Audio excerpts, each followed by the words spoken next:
Once again, we welcome you to today's webinar. This is Preparing a Budget and Budget Justification for your NSF ATE Proposals. This webinar is brought to you by Mentor Connect. Our lead presenter today is Elaine Kraft. Welcome, Elaine. Thank you. I am Elaine Kraft, Principal Investigator for the Mentor Connect project. It is my pleasure to introduce you to my co-presenters for today's webinar, Ellen Haas, co-PI for the Mentor Connect project, and Charlotte Forrest, Project Manager. And I want to extend a very special welcome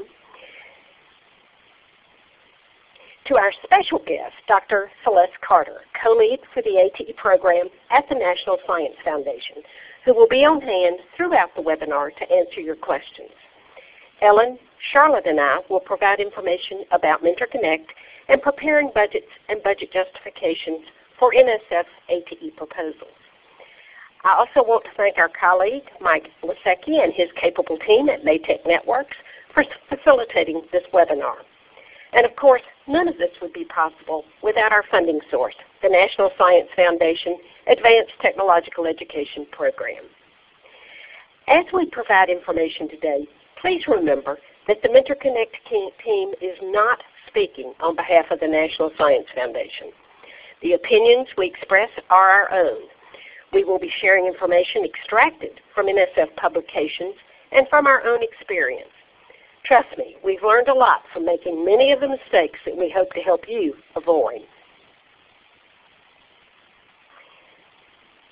We will begin today's webinar with an introduction to the Mentor Connect project, followed by an overview of an important activity in grant proposal development we call budgeting. Next, we will walk you through the actual NSF budget form you will be required to complete. We will cover all components of this form section by section. We will also discuss the required budget justification that must accompany the budget form. You will be given several opportunities throughout the webinar to ask questions. We will conclude by asking you to complete a very brief evaluation survey. The information you provide will help us improve our Mentor Connect Technical Assistance webinars and capture essential data we need for reporting to the National Science Foundation. Funding from the National Science Foundation ATE program makes the work of Mentor Connect possible. You might wonder why we're providing this type of technical assistance to potential NSF ATE grantees. The answer lies in the goals and objectives of the Mentor Connect project. The overarching goal of Mentor Connect is to broaden the impact of the NSF ATE program. One of the ways we are doing this is by engaging community colleges that have not yet benefited from NSF ATE funding. We are introducing diverse educators to NSF ATE program resources and opportunities and helping them learn how to prepare competitive proposals. Mentor Connect is using mentoring to develop new ATE grantees and leaders across the country to strengthen technician and related STEM education. What we want you to learn today is what information you should put in the various blanks on the budget form, how to prepare a budget justification, why a good budget helps make a good proposal, and how you can avoid common errors, and where you can find budgeting answers and other help along the way to becoming an ATE grantee.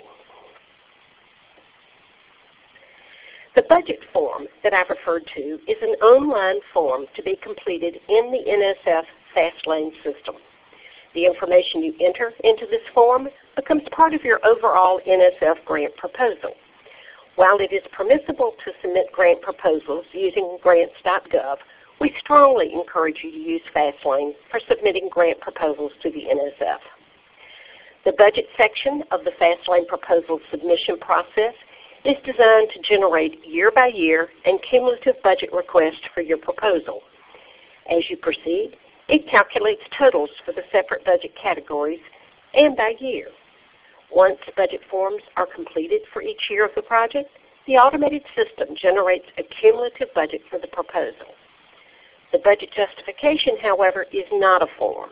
You will need to develop this document from scratch to explain the amounts entered into the budget form and how they relate to your project plan. The key thing to remember is that your budget should clearly and specifically align with the scope of work of the project.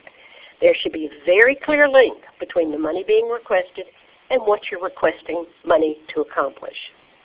Time and time again today, I will mention the codependence of different parts of your grant proposal. Correlation and consistency throughout is very important. As we get started, let's find out how much experience you have had with the NSF budgets. So if our friends at Maytech will help us with this poll.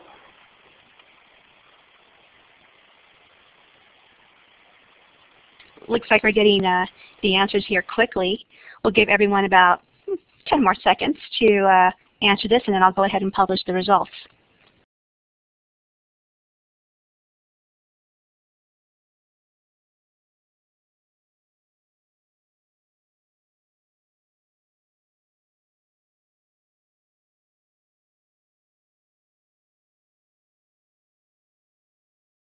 Okay. Thanks, Roxana. It looks like we have a mix of experience in the audience today. Whether you are a budget veteran or this is all brand new to you, over the next hour we hope to increase your understanding of budget and budget justification preparation. So, how do you get to this budget form in FastLane? As you can see from this slide, it takes several keystrokes. I will walk you through this process that goes from the NSF homepage to FastLane, to proposal functions, to login, to proposal component forms, and finally to the budget form. It isn't necessary to write all of this down. You will have access to these slides following the webinar. The first step is the NSF homepage, found at www.nsf.gov. Look for the FastLane button in the upper right corner. Your proposal work will be done in FastLane. Anyone can access FastLane, but to begin working on a proposal, you will need to be registered with FastLane. The institution that will be the fiscal agent for the grant and certain grant personnel must be registered. The institution must be registered first, and then one or more account administrators named. Once someone at the institution has administrative rights, then it's possible to register other individuals. To be named a principal investigator, co-principal investigator, or senior personnel on a grant, a person must be registered. Even though some people never have a reason to actually work in the FastLane proposal submission system, they still must be registered to be included in the budget in any key personnel role for the project. Typically, a sponsored research officer or grant writer for the institution will register the institution, and then this administrator will register individuals for the grant being developed. On this slide, you can see the place on the FastLane landing page where these registration tasks can be accomplished. Again, all senior personnel must be registered. For any of you in the audience who may be working on larger ATE project or center proposals with subawards, the same thing applies for subaward budgets. The organization and personnel associated with any subaward must be registered in FastLane. Subaward budgets must have their own budget justification and are subject to the criteria we will discuss today regarding the primary budget. Now back to the FastLane landing page. To work on the budget or any other section of a grant proposal, look for Proposal, Awards, and Status. Then select Proposal Preparation under Proposal Functions.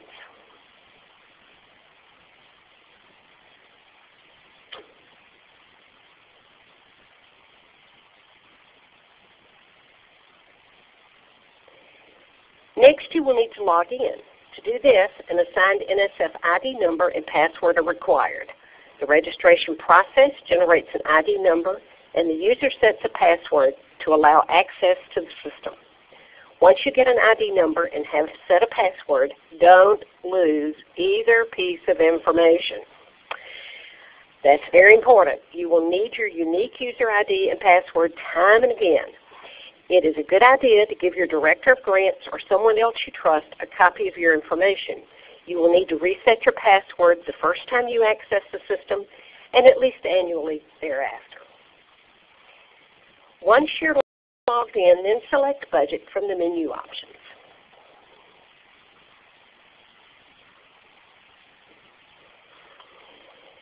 Next, you will begin by selecting funds for year 1. You will notice that this is also the screen where you will upload your budget justification. Note the arrow for that. And it's pointing to some blue type on the left. There are some options provided when working on this page that are helpful. For example, if your budget will be very similar year to year, you have the option to have the information from one year transferred to the budget for the next year. If you do this, however, be very careful to make sure that all edits that are applicable to next year's work get made, and keep things aligned with your budget justification.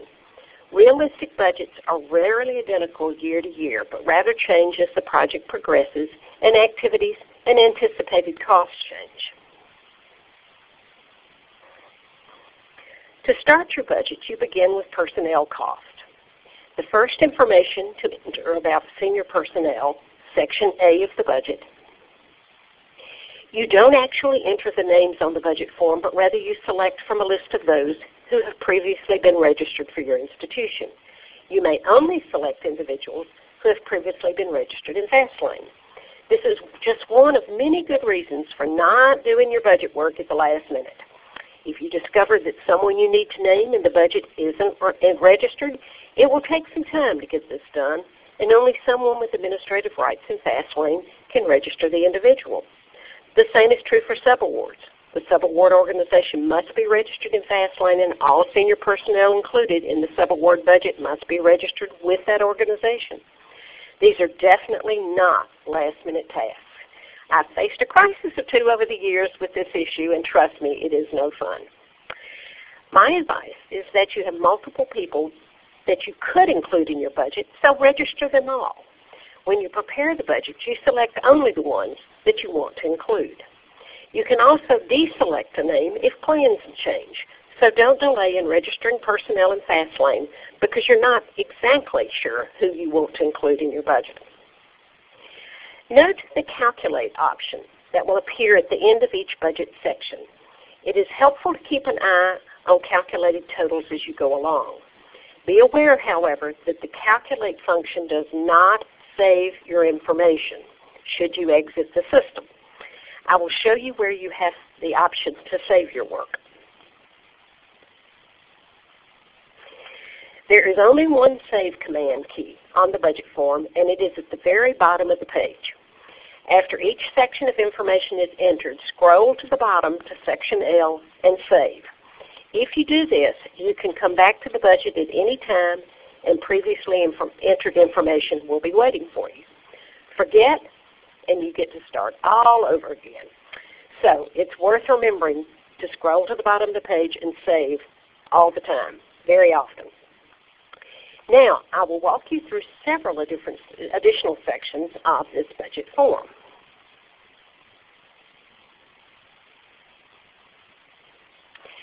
Here are just a few pointers as you go through the budget form preparation process.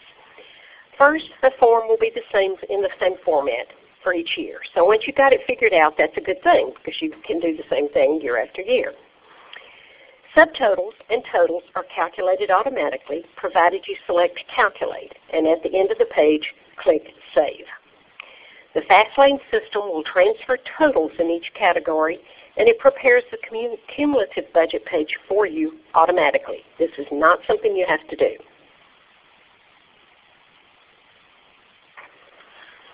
On this slide, you can see the actual budget form. On the left, the NSF Budget Categories are listed. This list is important. We strongly recommend that you use these categories in the alphabetical order presented as an organizing tool for your budget justification. Both reviewers and program officers will appreciate a budget that is organized this way. A little later, I'll show you an example of how to do this.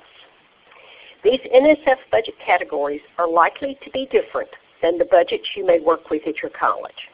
It is important to understand how NSF interprets each of these categories so that you can plan and submit your budget accordingly.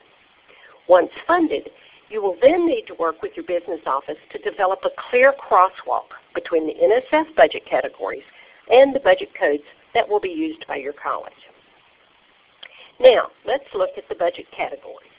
As you can see, there are two personnel sections. Section A is senior personnel and Section B, other personnel. There is a separate Section C for including fringe benefits that are associated with personnel costs at your institution. Well, who are senior personnel? The senior personnel category typically includes the principal investigator, co-principal investigator or investigators, and others in leadership and other significant roles who will receive financial support from the project. These are the key project personnel whose credentials are part of the intellectual merit of the project. In other words, reviewers will look at these individuals to determine if they appear to have the expertise and experience to accomplish the work of the project. And then they'll look at the budget to see if they've got the time to do the work of the project. So the two need to be linked. In general, those in senior personnel roles should be getting some financial support to conduct the work of the project and help ensure its success. However, if you have a person serving in a senior personnel role who will not receive money from the grant, the individual should not be included in the budget. Do not include anyone for whom the budget entry will be $0 for that person. Stated differently, every single personnel named in the budget should be associated with a dollar amount. Note, for those of you who have years of NSF grant experience, you will recognize this as a change.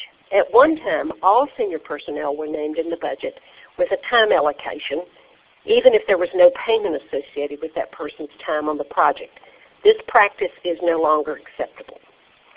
It is important that the amounts you budget for an individual align with institutional salaries or pay rates for that individual. An individual may not be paid more or less than the standard or normal institutional compensation for that individual. Do not budget or plan for an individual to receive from the institution more than 100% of a full-time salary for that person. This is an important point because of a great grief among community college faculty, because it means that while working on a grant, no overload pay may be received for teaching an extra course or doing grant work during the academic year. Grant work should be contained within a normal workload. There are some very specific short-term exceptions to this NSF rule, and work can be scheduled with compensation during summer months or other times that a faculty member isn't under an academic year contract. But don't plan on being an exception to the no overload pay rule when developing your budget without talking to an NSF program officer first. I mentioned the codependence of the budget with the proposal, and senior personnel time on the project is something that shows up multiple times in the grant proposal. It is important that the information you provide be consistent with each reporting. For example, senior personnel time will appear on current and pending support forms. We had a webinar earlier this year, last month in fact, on preparing these forms. And so those of you who are with us at that time, remember we talked about the senior personnel and how you report the time they're going to have on projects on those forms. In the budget justification, and in a required list of individuals receiving compensation from the grant, these same senior personnel are going to show up in all these places. So the information needs to be consistent from place to place throughout the proposal. It's easy to get tripped up, so be careful and consistent. When you allocate funds to support personnel, you need to be reasonable and very specific, both within the proposal and in your budget justification about the work the individual will be doing for that compensation. It's not good if an individual appears to reviewers to either be overcompensated for too little work or to have too much work to do for too little compensation. Because time and compensation calculations are an area where reviewers and program officers often find errors, I want to provide a couple of very specific examples to help you do this right. In the first example, we will assume a principal investigator is a faculty member whose 9-month contract or academic year contract is $54,000. This faculty member plans to spend the equivalent of 1 day per 5-day week working on the project during fall and spring semesters. And he or she will be working full-time on the grant for an equivalent of 2 months in the summer. During the academic year, this work plan is 1/5 or 20% of the person's time. This will be release time. It could be, for example, 1 course release for a faculty member typically teaching 5 courses per semester. This is likely to differ by college. You will want to calculate the percentages and work month equivalents based on your college's faculty loading practices. Then you want to prorate the budget request accordingly. You need the person's salary per month and how many academic months equate to this amount of release time.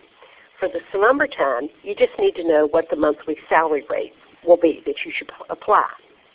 The time calculation gives us 1.8 academic months for the faculty member's time in the fall and spring semesters. To this, you will add 2 months' salary for summer work. The total time is reported split by academic months and summer months, but the budget request will be the sum of the two. Note, you should never put a number in the calendar month box when reporting academic or summer months or vice versa.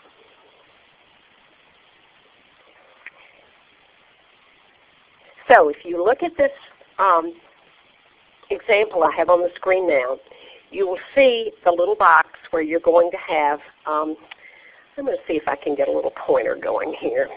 Sometimes I can do this and sometimes not, but we'll see. Okay.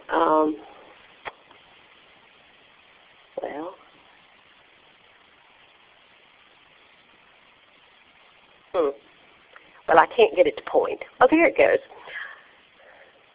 All right, so here in this little box, you see the academic month. So that's 1.8 months. That's the equivalent for this release time for the faculty member, and then the 2 summer months.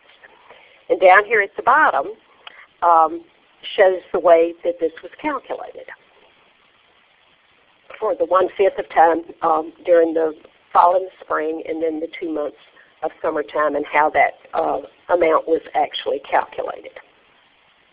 Again, you will have an opportunity to access these examples in the slide set after this webinar is over. Okay, let's look at one more example. Excuse me. Here is one, the same faculty member, but this time they're only going to work 1 month in the summer. So you see that it just changes that one example there with the 1 month in the summer. You still have the 1.8 months academic. And here are the calculations for that. These are relatively simple examples. If when you're working on your budget you run across something that's a little more complex or you're not quite sure how to do it, don't hesitate to give us a call and we'll see if we can help you figure it out. Now, let's talk a little bit about this other category, which is the calendar months. So we have one more example. This time we're looking at an individual who is not a faculty member and works on a 12-month contract at the college. This person's 12-month salary is $40,000 in this example. If you do not, if you've got this, do not have a gross monthly amount available, you can take the annual salary and then divide it by 12 to get the monthly amount. The person's time commitment to the project will be 1 day per 5-day week year-round. So again, this is 20% of a person's time. So we figured out that this will be 2.4 months of time. So that's the 20% of the 12 months right there. And you put that under this calendar category here on this chart.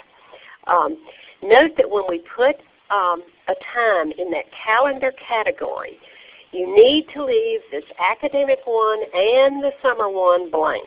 You should never mix them. So it's either going to be calendar or it's going to be the other two or one of the other two. So you don't have to fill in all those blanks. That's where one of the biggest mistakes comes. You do one or the other but not both. So this is just a little calculation here that you've got somebody working 1 day a week or a fifth of their time. And so your annual budget request for this one will be $8,000.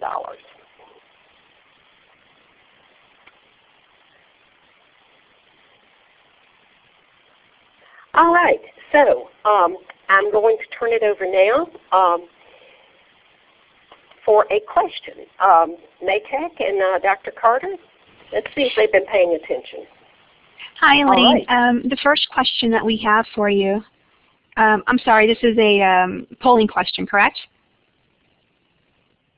All right, and we have the options of A through E, and please use the polling icon at the top of your participants box to answer. We'll give everyone about 20 seconds to do so.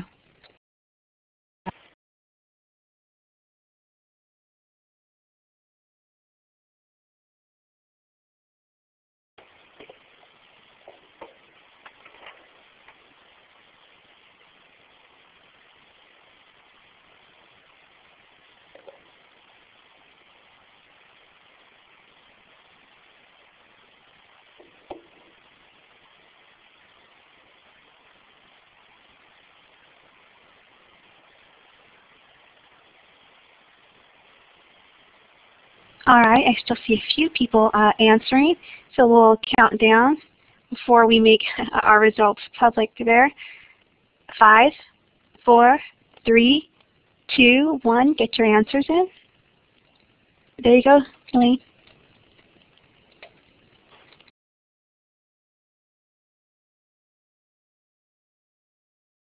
Okay, I think at this point this is where I step in. And you can see that 36% of you said it was B, which is 1.8 academic months, and let's see, it looks like there's a lot of people that just said none, that weren't participating. All right, so this is actually very similar to the prior example. The idea here, first of all, is you're looking at a faculty member, so you would not use calendar months, right? And you certainly wouldn't use academic and calendar months because you're paying the person one way or the other, depending on who this person is. In this case, it's a faculty member. The next one would be, this is over the course of the academic year, and it's 20% of their time. So it's exactly what was actually calculated earlier. So 1.8 academic months is what you would want to fill out. Okay, I think we can go to the next slide. So some of the things that people, whoops, can we back up one? Thanks. So some of the things that you can see, one of the things people will do is they'll do a percent of time instead of the actual months. Using those 3 different categories incorrectly. In this case, all it was for the academic year, so there was nothing in there for summer. Some people will say, well, you know, this is a project I'm working on, so of course I'm working on it for all 12 months. And then they'll put down that they want $6,000 for 12 months of support, which looks, as you can imagine, very strange. This is one of the other things is, if it's a principal investigator and it's a faculty member, you're probably going to be using your academic and summer months. If you have other senior personnel, let's say that for whatever reason a dean or chairperson who's actually paid on a calendar month schedule is working with you, is providing some sort of support for you, that person should actually be listed and would be listed then using calendar months. And one of the other mistakes is if it's someone who's not at your college, you don't want them listed as senior personnel at your college. And let's see if there are any other questions that people came up with. Okay, I see one in the chat room, which is we have 10 months in our academic year. How is that calculated? I actually had the same thing. If you look at the total number of days that you're supported, at least at my old home institution, I was actually supported for 9 months, but they had the pay arranged so that I was paid for 10 months. So what you have to do is just back that out and figure out what it is and per the actual number of days you're being paid. One thing that did for me, with my first ATE award was I actually got my full academic salary was taken care of.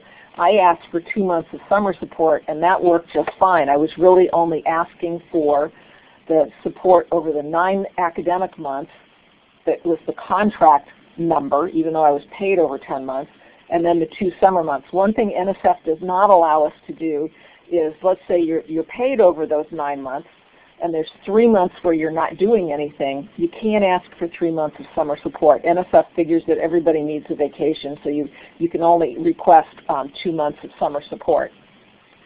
Let's see. It is. I see another one where it says basically how many months can you request. The grant proposal guide, which is something hopefully all of you either have read or will read, it has some specific language on how much time you can request to be compensated for. And the grant proposal guide actually says that the maximum for the any National Science Foundation proposal coming in is 2 summer months of support. A solicitation, though, can trump the grant proposal guide, and the ATE solicitation does allow you to request additional time. Part of this is because it was recognized when the ATE program was first developed that the teaching load for community college faculty is much, much higher than it is for most individuals at 4-year institutions. So you do have the ability with the ATE solicitation to request release time during the academic year, and that's actually perfectly acceptable. It just has to be very, very clearly justified in the budget justification why you need that amount of time, and that it is release time. Again, as Elaine pointed out, it would be great if you could say, well, yeah, my salary, my normal salary is $6,000, but I think since I'm asking for release time or summer support, I'm going to ask for $10,000 a month. That doesn't go over very well either. You'll find that you'll have to do a revised budget if your proposal reviews well. Thanks, Dr. Carter. Let's see. Thank you. We're going to actually save or hold the rest of them until we reach the question portion of the webinar. And for right now, we're going to move on to our next slide.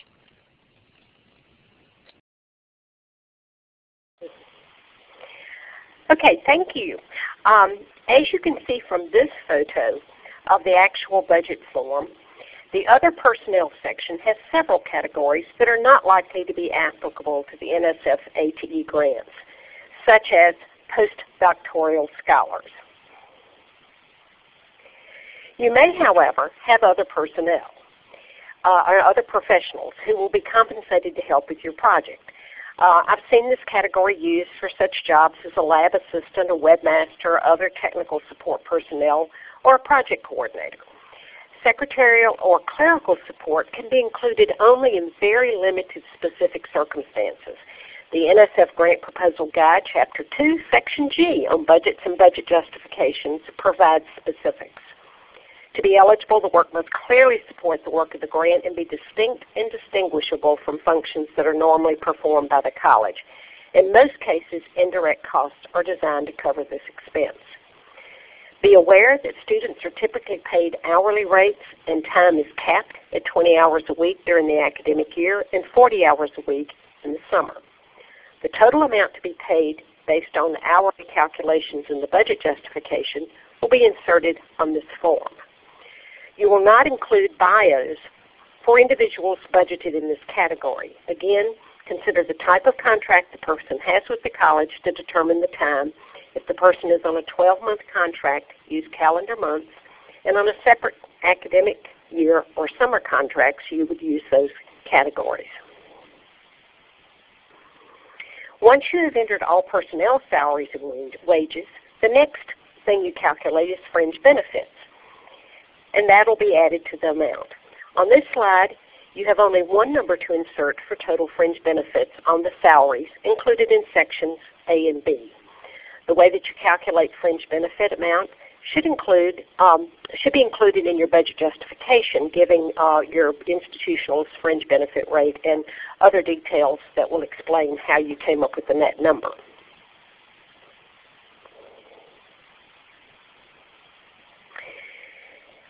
This slide points out that all personnel except graduate students should be included in your fringe benefit calculation.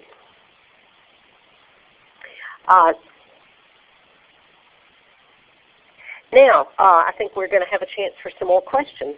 Yes, thank you. Again, for Dr. Carter, we've got, it says, I have been told that release time should be calculated based on the cost of the part-time faculty member who would be hired to cover the class. This would be a much lower rate. Which is accurate?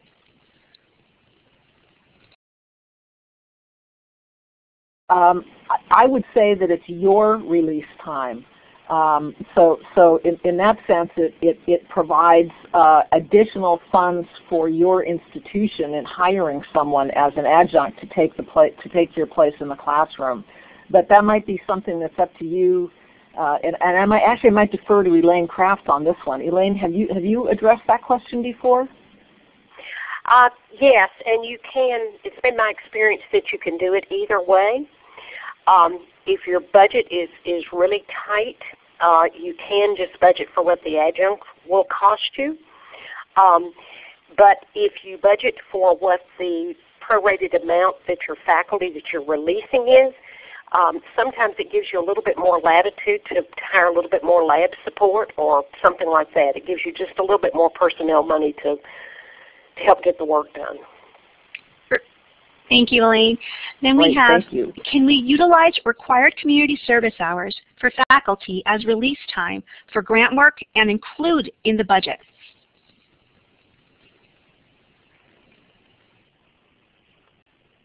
That's one I haven't handled before. I have actually never seen anyone request that on a budget form. So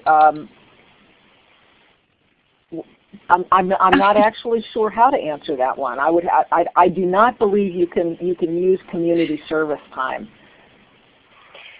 I think, Dr. Carter, that this might be something that they would consider falling into that cost sharing category. So I think that probably great. Thank you, Elaine. Wouldn't fly.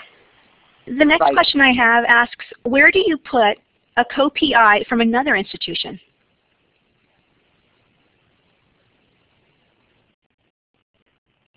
So there's a couple of places that you could do that, and I think we're going to get to that later in this webinar. There's two ways you could do it. Either a subaward could be made to the other institution with the co-PI listed on the subaward, or you could also, depending on what the co-PI wants to do, hire them, basically have them listed as a consultant.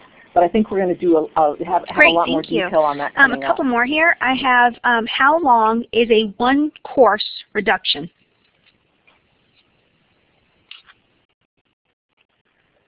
That depends on the teaching load at your institution. The example that Elaine used was that you were teaching 5 courses per semester.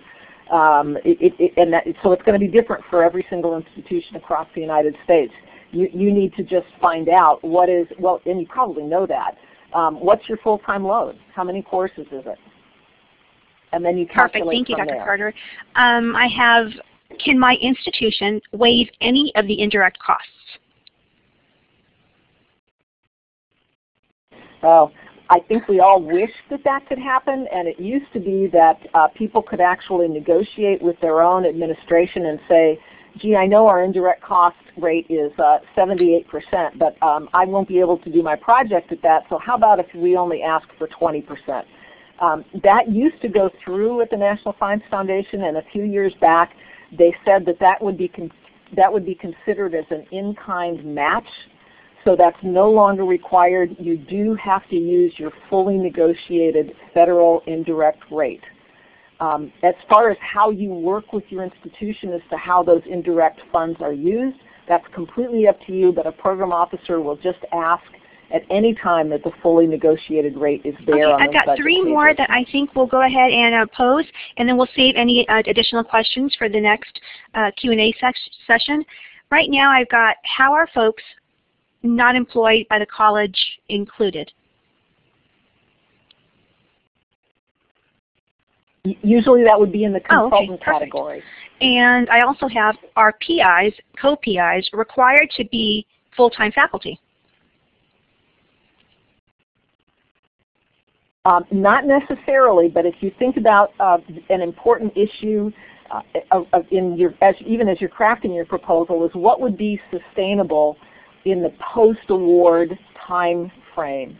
So if you think about you need to use an adjunct, you're developing, let's say, a new program in wind energy, and there is no faculty, a full-time faculty that has that expertise, but there is an adjunct who does, and you're going to start a new program with this adjunct faculty as the PI or one of the co-PIs. One of the things we would ask for is, would your administration write a letter that would be included in supplementary documentation that would state that if the program is successful and you get it off the ground, would you either hire that person or someone with equivalent expertise to keep Great, the thank program you. I have one running? final question, and that is, how much money can I budget for equipment?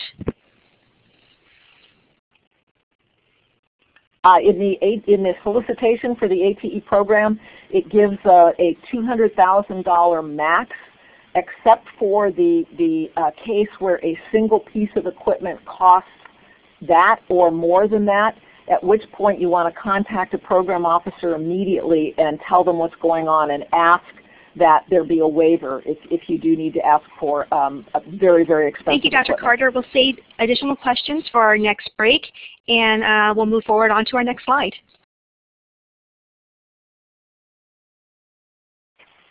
Great, thank you. This is Ellen with the American Association of Community Colleges, and I'd like to continue talking about our budget costs. Elaine covered senior personnel, fringe benefits, and now I will be talking about equipment and some of the other categories. So if you look at this form, you'll see that equipment is where you would list single items with an acquisition cost of $5,000 or more. So what that means is, in addition to the price of the equipment, you would want to factor in the cost of any attachments or accessories needed to make the equipment usable. So if you were purchasing a piece of equipment for the grant that cost $4,000, but you also needed 2 attachments that cost $500 each to make it usable, then that would bring your total acquisition cost for this piece of equipment to $5,000, and it would be budgeted here in this category. And all equipment and instrumentation purchases must be necessary to support your grant activities, not something that's otherwise available and accessible, and acquired in accordance with your college's organizational practice. Any equipment purchased with grant funds must also have a service life of over 1 year. Do note that your college may classify equipment differently than the National Science Foundation. While your college may consider laptop computers to be equipment, you'll need to go by NSF's definition of equipment when budgeting for your grant, which is based on monetary amounts. So if you're purchasing laptop computers for use in your project, and they individually cost less than $5,000, then they would be budgeted in materials and supplies, which we'll cover shortly. So again, the equipment category is for single items with a total acquisition cost of $5,000 or greater that are necessary to meet your grant objectives. Just a quick take on what equipment is not. NSF funds cannot be used to support costs that would normally be made to you if you didn't have a grant, such as laboratory upgrades or routine teaching activities. And equipment should not include general utility items such as office equipment or office furniture. And most importantly, and you'll hear this with everything we're talking about in the budget, your equipment costs will need to be detailed in your budget justification, which includes addressing why you need this equipment and how it will be used on the grant. From equipment, I'd like to talk about travel. So this travel line is only to be used to budget for travel costs for project staff or college personnel that may not be project staff but are traveling to help accomplish your project objectives. So for example, faculty members that need to attend a professional development meeting to be able to test project generated materials in their classes. So you would not budget for travel for, say, advisors, speakers, or consultants under this category. Only project staff and college personnel that are traveling for the project. So you may include only travel necessary to accomplish project objectives. So for example, funds could be requested for field work, attendance at meetings or conferences, or other travel associated with specific proposed work. Attendance at meetings or conferences that might be necessary to accomplish the proposal objectives or to disseminate the results of what's going on in your grant. So when budgeting, most institutions have their own guidelines on mileage and per diem, and NSF accepts these. So the budgeted travel allowance should be consistent with the policies of your organization as administrators of the grant. Do note some restrictions on travel. You must book the most economical form of travel, such as economy class airfare.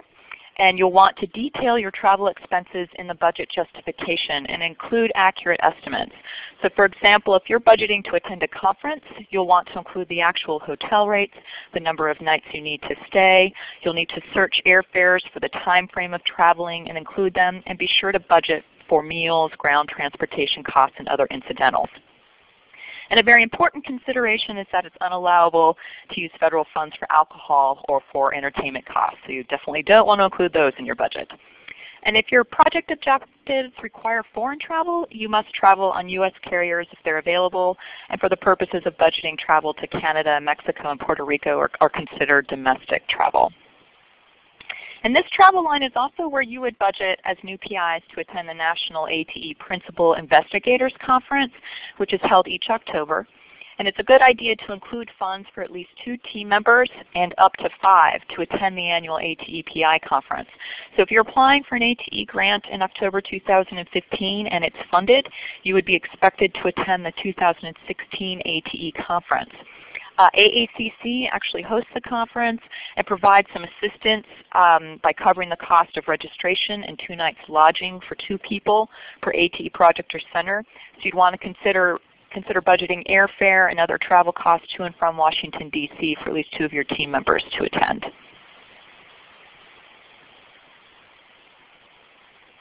And now we move into participant support.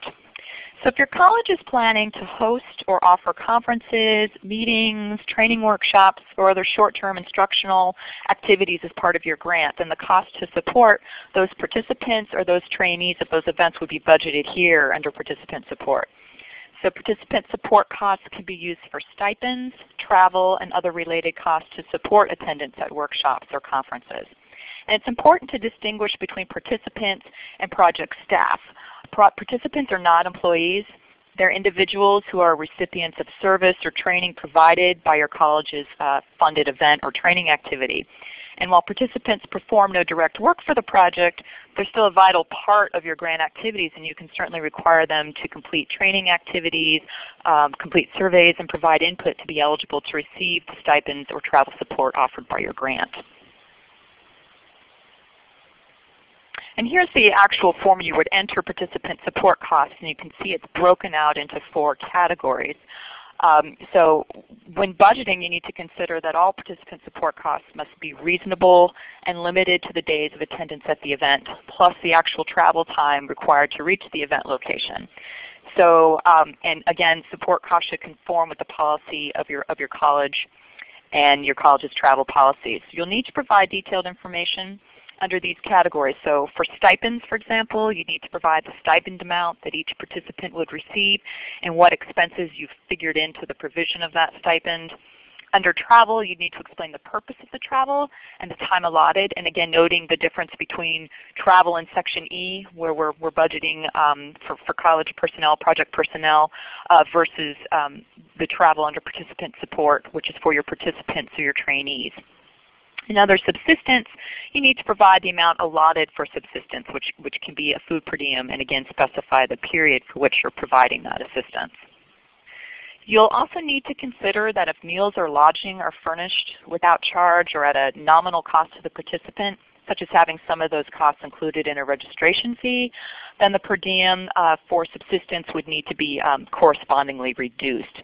So as an example, if breakfast and lunch are included as part of your training activity, you can't then reimburse the participants for the cost of those meals since they're actually already covered. And as I mentioned previously, it can't be stressed enough, NSF funds can't be used for the purchase of alcohol or for entertainment. And under the category of other, you can list any other expenses associated that would be needed for participants and how it's relevant and necessary to the project, such as conference materials, flash drives, those types of things could go into other. Just a few budget considerations.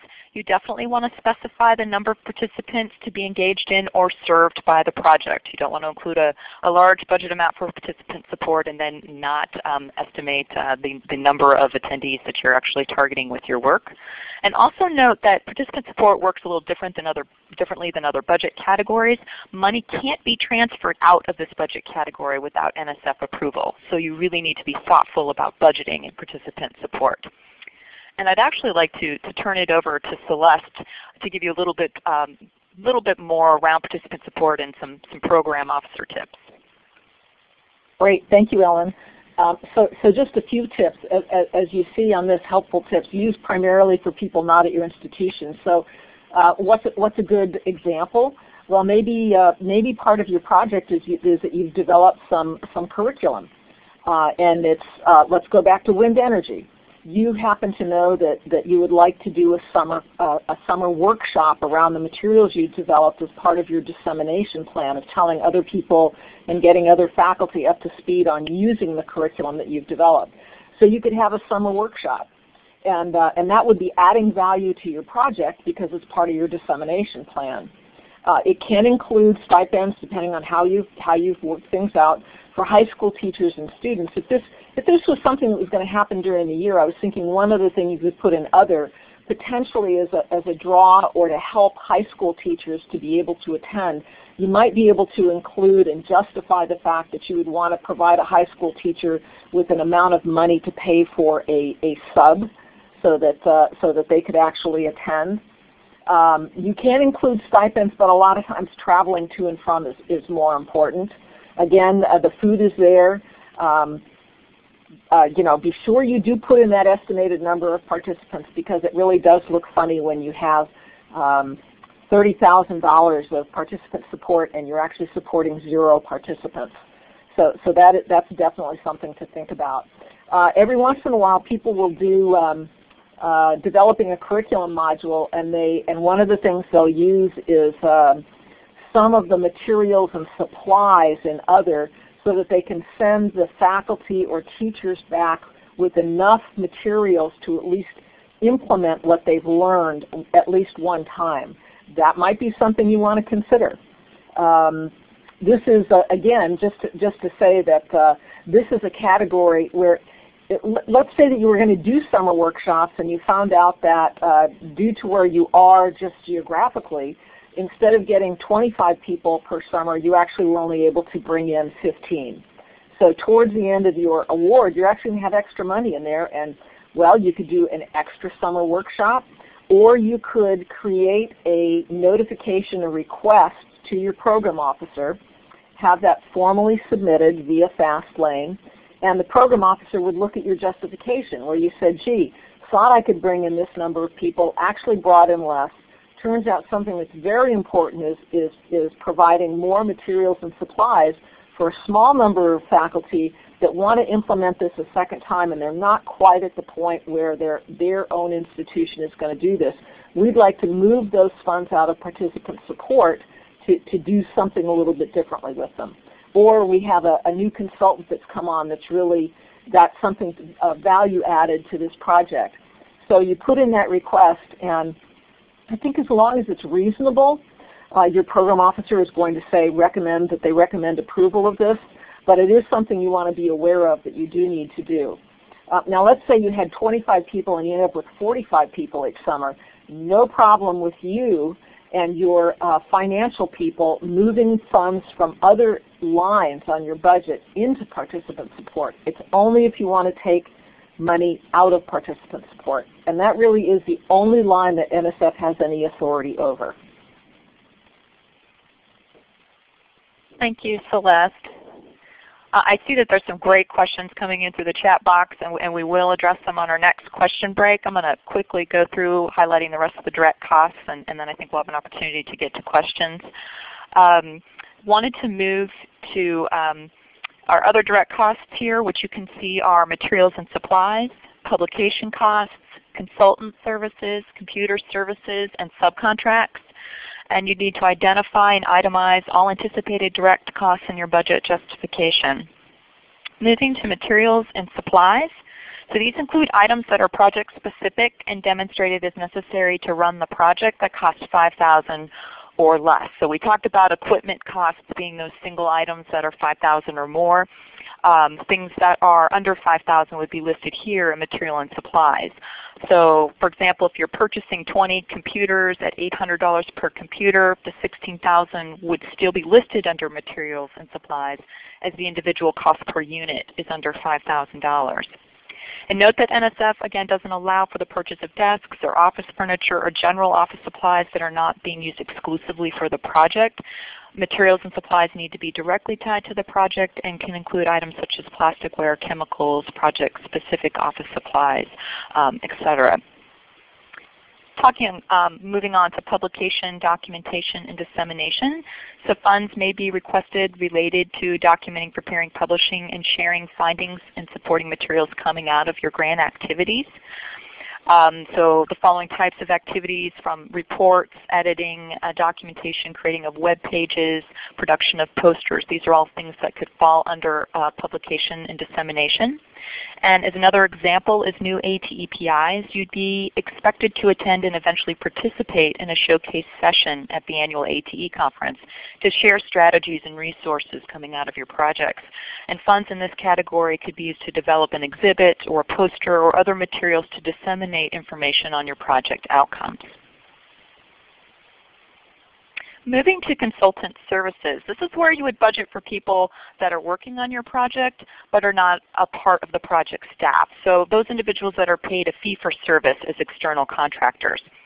Note you'll need to identify and justify your need for consultants in the budget justification, as well as include anticipated cost and length of service. That gives the detail of how many hours or days the consultant will work and at what rate of pay.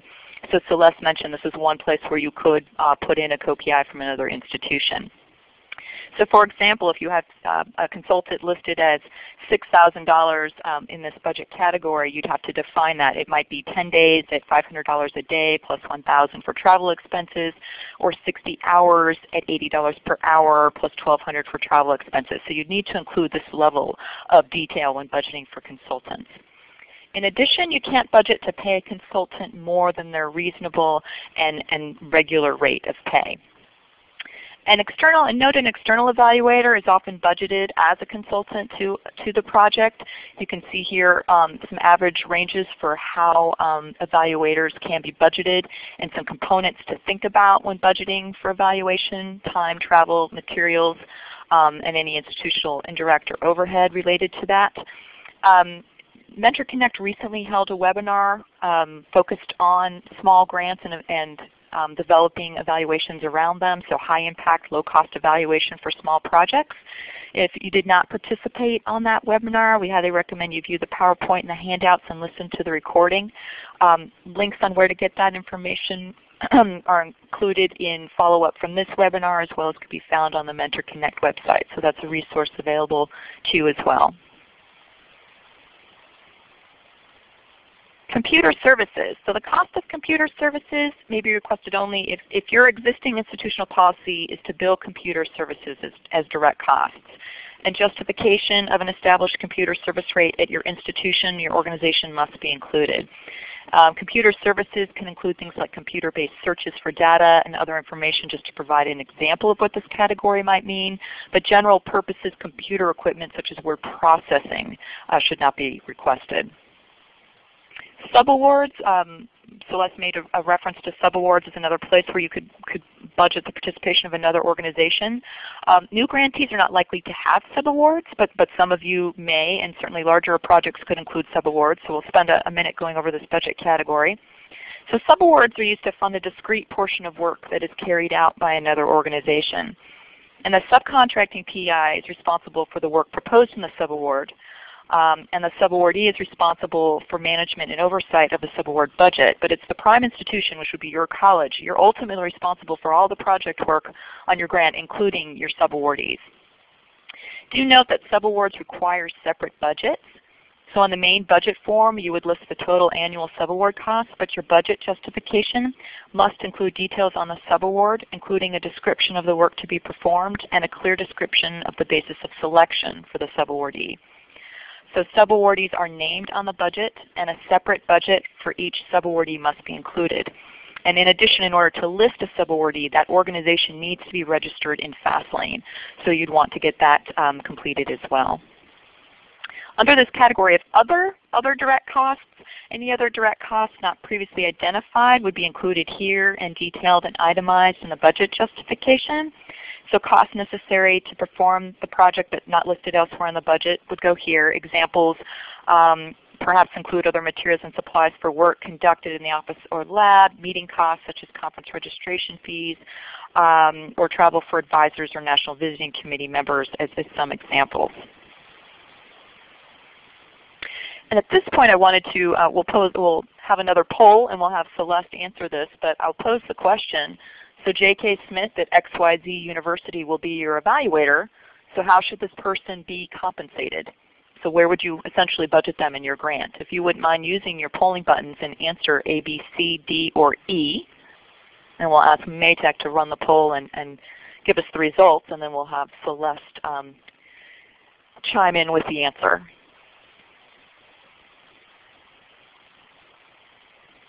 We still have answers coming in, so I'll give everyone a few more seconds, and then I'll post the results.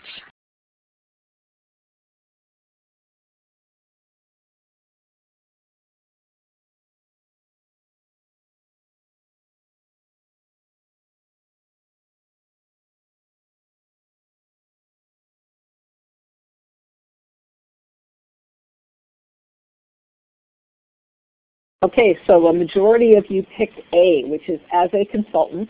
You could certainly do it that way, but notice that the question is actually telling you that this person is at a university that's going to be your evaluator. So maybe it's a teaching and learning center at a university, and this person is actually a faculty member. You could do it as a consultant. You could also do it as a subaward, and the subaward would be to XY University, with J.K. Smith being the senior personnel, and you would actually then work with that person as the evaluator for your project to determine how many, what their rate is, whether they're on an academic calendar or a 12-month calendar, and so it would actually work out either way. A, B, or C could be correct. So pretty much everybody got it. Thank you, Celeste. And now we move to the easy form here. So this is the sample form from FastLane that you actually don't have to do anything. If you put in all your direct costs, FastLane will calculate your direct costs for you. So direct cost is done, but of course your budget is not yet complete because you'll need to calculate your indirect costs. So I'd like to turn it over to Elaine to cover indirect. Okay, every institution receiving a grant award from the NSF must include indirect costs in the budget. This is money from the grant that helps support the business office and other functions of the college, and including indirect costs is mandatory. You need to determine if your institution already has a rate established. These rates change over time, so make certain that the one used in your proposal is current. During the funding process, you will be asked to provide verification of your rate. If your institution does not have a rate established, your institution will not be able to apply for one until after your grant proposal has been recommended for funding. At that time, your college will likely be referred to the U.S. Department of Health and Human Services to negotiate the rate. If your institution does not have an indirect cost rate established already, NSF has recently clarified that institutions should apply the NSF de minimis rate until a rate for your college can be determined. The de minimis rate, defined by NSF, is 10% of modified total direct costs. This means the amount remaining once ineligible expenses are subtracted from total direct costs for the project. For example, participant support costs and equipment costs are not eligible for indirect and must be subtracted. The subaward budget category is another for which full indirect costs are not allowed. NSF does allow the first $25,000 of a subaward to be included in indirect cost calculations. It is important to pay close attention to the impact that indirect costs have on your project budget. Indirect costs are included in the total grant amount. This amount is not in addition to the amount that you're requesting for the project. So don't get tangled up about this. Let me share just a couple of real examples. One new to ATE college thought they were submitting a small grant for institutions new to ATE last October. However, after budgeting their project for the allowable $200,000 maximum grant amount, they mistakenly added their indirect cost on top of that amount. This kicked the proposal out of the small grants category during the NSF sorting process, and it was reviewed with regular project grants where it was not competitive enough to be funded and was declined. In another situation, a community college discovered that they would be required to use their statewide community college system indirect cost rate of 54%, which had the effect of cutting the amount of grant funds available to run the project in half.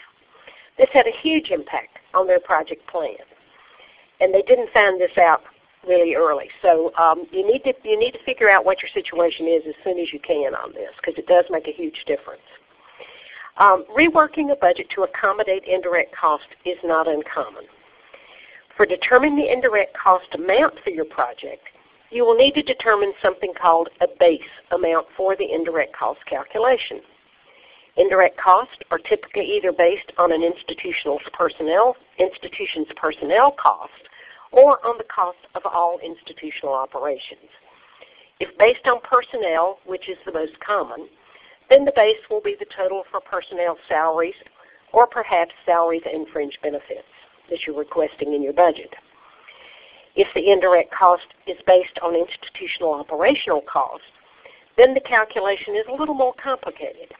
As mentioned previously, NSF does not allow indirect costs to be calculated on participant support, on equipment, or for the most part on subawards. In the case of an indirect cost rate on all college operating costs, to determine the base for the indirect cost calculation, you must subtract the budgeted amounts in the disallowed categories or line items for your direct cost total to determine the base. Once the base amount has been determined on the budget form, you enter the base amount for the calculation and the indirect cost rate. So on this particular slide, I think you can see here is where you list the items right here. So this would be where you would put your, say, your personnel costs. Say it's salaries or salaries and fringe benefits. And then you put the rate. Now the rate, you just put the number. Like if it's 20%, you put 20. You don't convert it to a decimal. And this is where you have to put the base. Now once you put those two things in there, then the system automatically calculates the indirect cost. Or if you've got all operating costs, you would list that fact here. So you would say, you know, all direct costs minus the things that you have to delete, such as your participant support costs.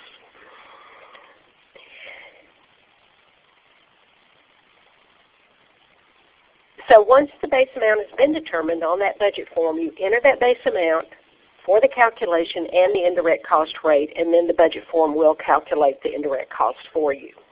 As a reminder, these indirect costs are contained within the overall grant proposal requested amount. The total amount of your budget request must not exceed the limit for the category of project funding you're requesting. For a small grant for institutions new to ATE, the budget total must not exceed $200,000 for the life of the project.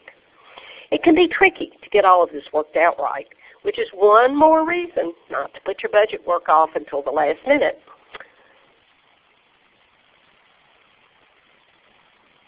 Now, let's recap. You must include indirect costs in your proposal. Either your institution already has an indirect cost rate or the NSF de minimis rate must be used until a federally negotiated indirect cost rate is established for your institution.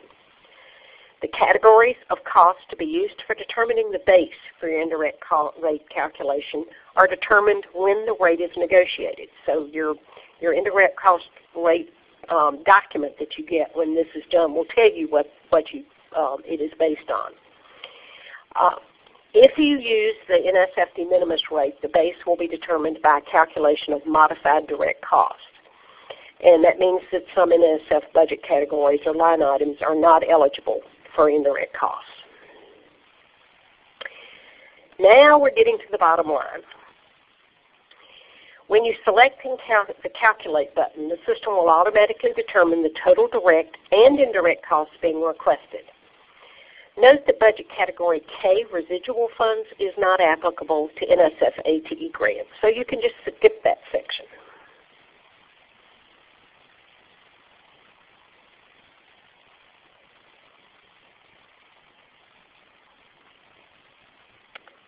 Okay. So this is where we see the way it actually looks in the budget form, where you have your total budget. And then this is the category L, and this is the amount of your request. And it will be the same as the total direct and indirect cost for NSF ATE grants.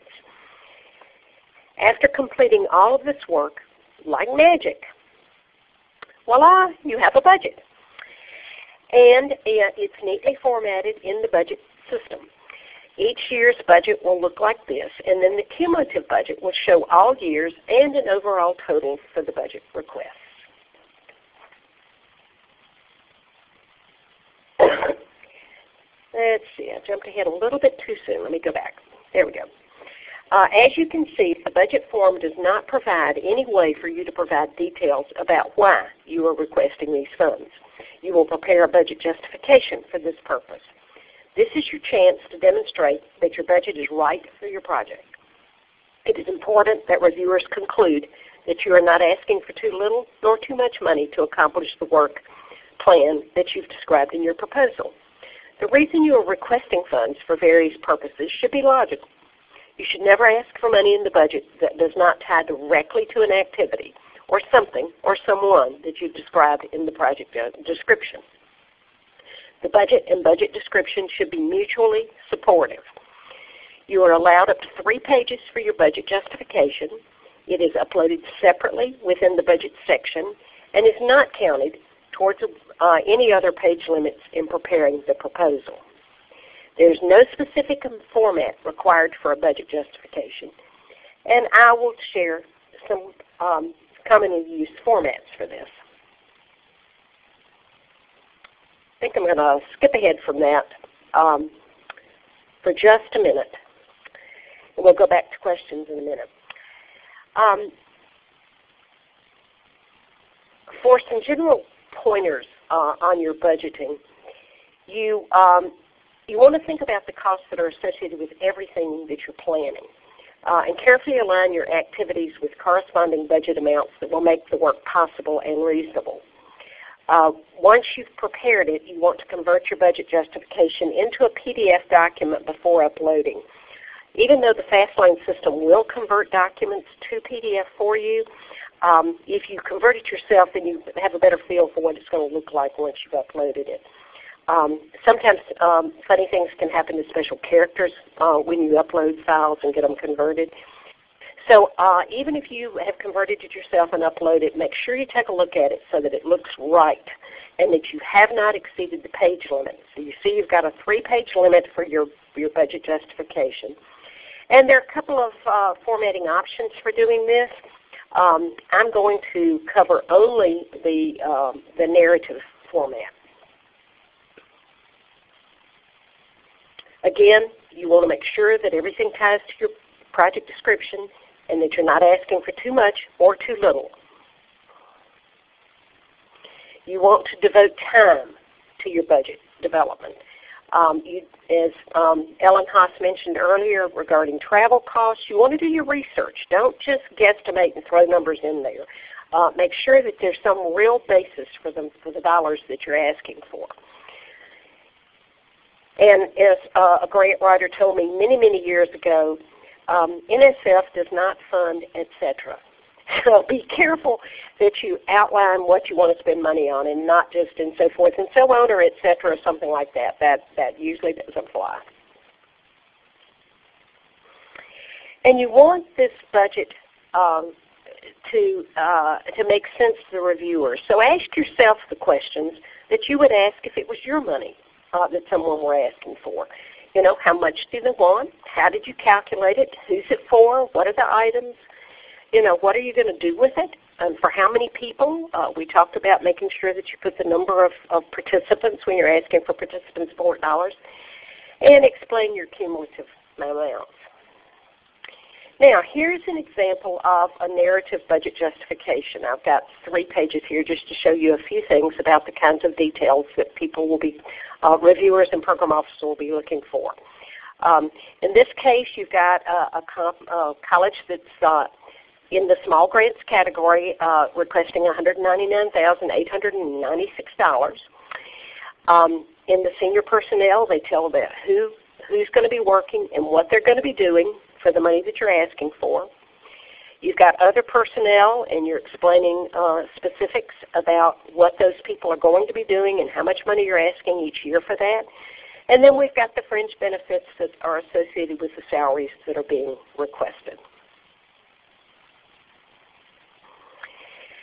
Notice too, as we go through this example, these alphabet letters, D, E, and F, those are aligned with the NSF budget form, and that's the format that we're recommending that you use. It just makes it really easy to keep those alphabet letters the same as they are on the budget form.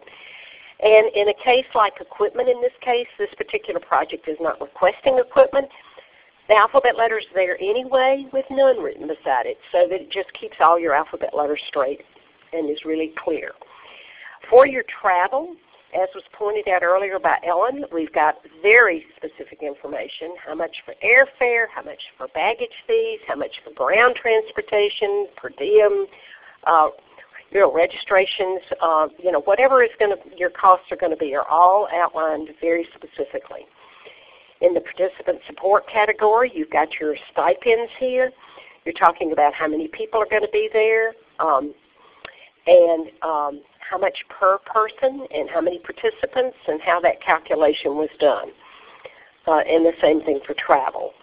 And then we'll look at the final page of this particular justification. You've got your other direct costs, your materials and supplies, all of the details outlined. And down here for your consultant services, as was pointed out earlier. In this case, you've got an external evaluator. It talks about how many site visits they're going to make a year, how much their travel is going to be, how much you're going to pay them, at what rate, for how many days. That's the kind of detail they're looking for. So this budget justification format is one that would work pretty well. And you just need to make sure you keep it down to 3 pages, but give them a lot of detail and make sure it aligns to what you've described in your proposal.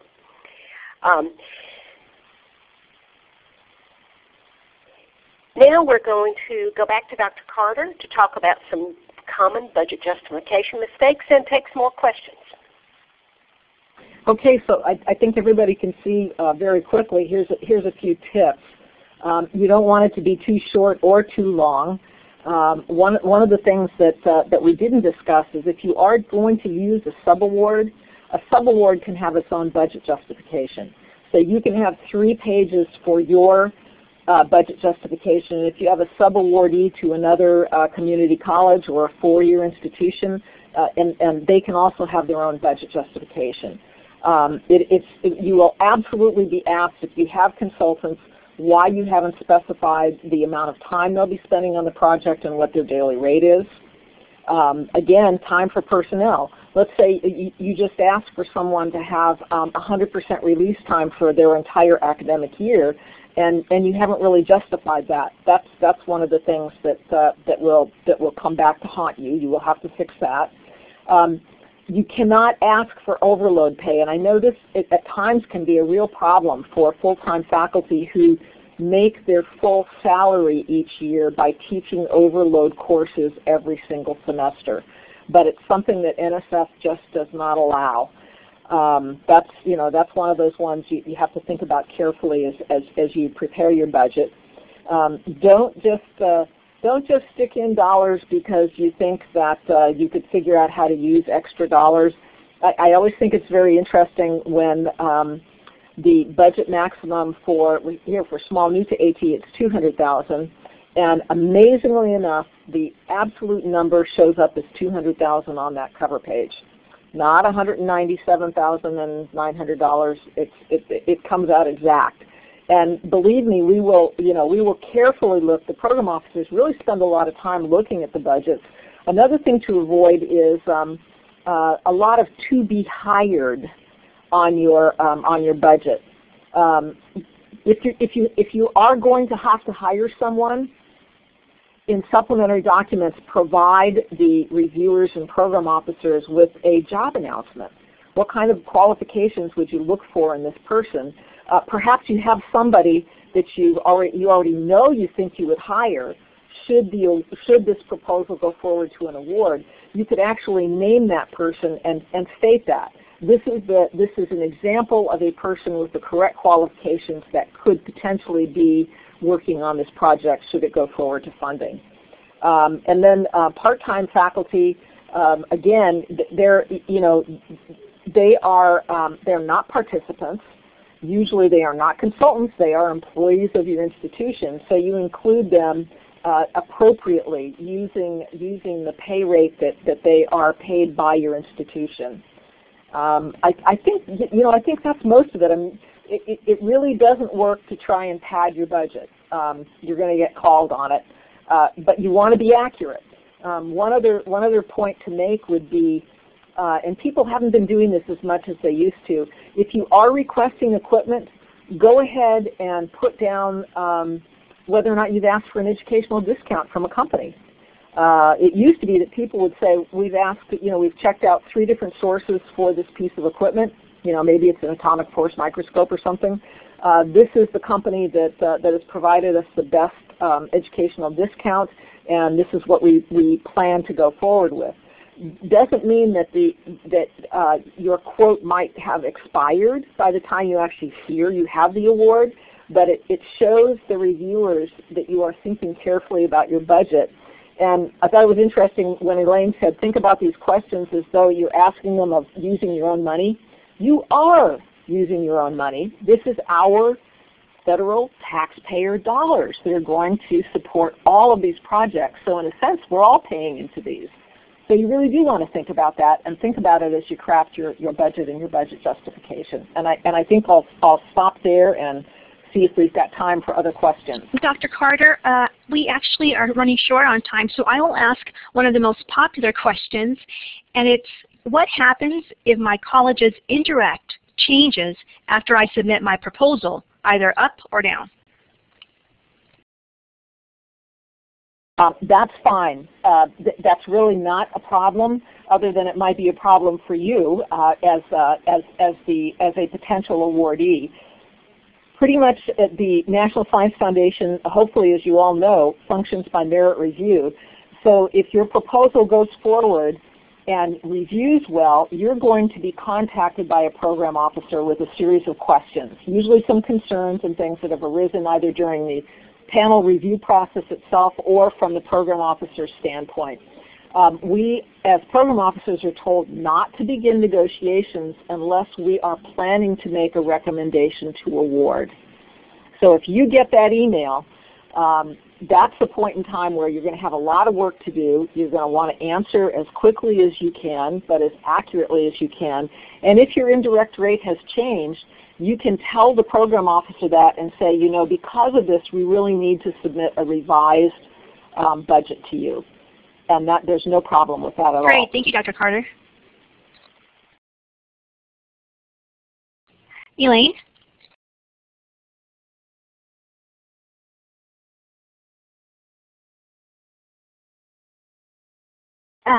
At this time, I think we want to start our entertain some more questions.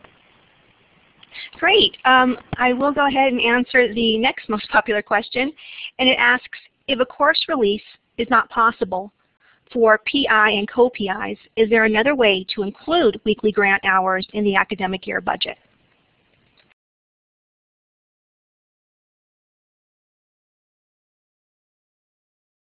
You can't ask for more than you can't do overload. Other than it does say within the ATE proposal itself, it does give a section called extra compensation above base salary. It says only for special situations. For example, if you have to do evening or weekend workshops or classes. So that's something that that you can think about. That is possible. It is specified in the solicitation. I'm just going to tell you the page it's on, and of course, my printer cut off the page numbers, but this was under Section B, budgetary information. It does say that if you are asking for this extra compensation, it has to be computed at a rate that's not in excess of the monthly rate of your base academic yearly salary. And you want to, again, have that in the budget justification, and you have to let your program officer, know, and it has to be approved by the NSF program officer. So it's in the budget justification. We will see that, and then we would actually say that we would approve it or not. Thank you. I also have, is it correct that if an institution has an indirect cost rate with another federal institution, for example, NIH, it must be used, it must use the same rate with NSF? However you negotiate, however your institution has negotiated that federal rate, it covers whatever agency you're coming into. So Elaine mentioned that if you have none at this current point in time, a lot of times you would be directed to Health and Human Services to your institution would develop and negotiate that indirect rate. So if you have an existing one, yes, you actually do have to use it. I would point out that check carefully. Depends on where you are going to hold most of the work you're doing on your project. Let's say that an awful lot of the work you're doing is off-site and it's not on campus. Some institutions have an off-campus indirect rate, and as well as an on-campus indirect rate. So be sure you get all the specifics from the people in your financial office. Thank you, Dr. Carter. Thank you, Dr. Carter. Mm-hmm. At this time, I'm going to go ahead and take us into our final portion of this webinar. At this time, I'd like to thank Dr. Carter for her generosity and amazing answers to our questions today. I also like to say how much we value your time and presence on this webinar. Please stay, if you can, after this we do have a brief survey, but please connect with Mentor Connect. We have a number of ways by which you can stay in contact with us. Send us an email, visit us on Facebook, follow up on Twitter, and check us out on our YouTube channel where this presentation will be available. We welcome any questions or follow-up that you may have. We did run a little short on time today, so please email us with your questions. Most importantly, we encourage you to visit us at www.mentorconnect.org on our website. Mentor Connect has been refunded by the National Science Foundation, so please watch for some incredibly exciting news about future opportunities. Applications for the Cohort 4 Mentor Connect cohort will be available in summer 2015. We will also be holding a free orientation webinar for those applicants if you want to know more about the Mentor Connect project and what we do. Call or email us, as we do have a just-in-time and on-demand help desk for answers to any of your questions and inquiries. Should you have colleagues who have missed this production, slides and the full presentation will be available. On behalf of our project team, we would like to thank you for your participation and attention for this webinar. We hope that you will connect with us, and we're looking forward to serving you. We would also like to take a quick moment to thank Maytech Networks for hosting today. They're always such a pleasure to work with, and it's greatly appreciated. We have reached the conclusion of our webinar for today. However, we would like to pose a short survey which will help us with process improvement for Mentor Connect. Roxanne, I'll pass it to you. if you'd like to give instructions. Yes, ma'am. For Thank this you, Elaine. survey. For our attendees, please help us build a better webinar. You have just a few short questions there, and if you can take a moment to answer, we'd really appreciate it. On behalf of the Maytech team, thank you for joining us.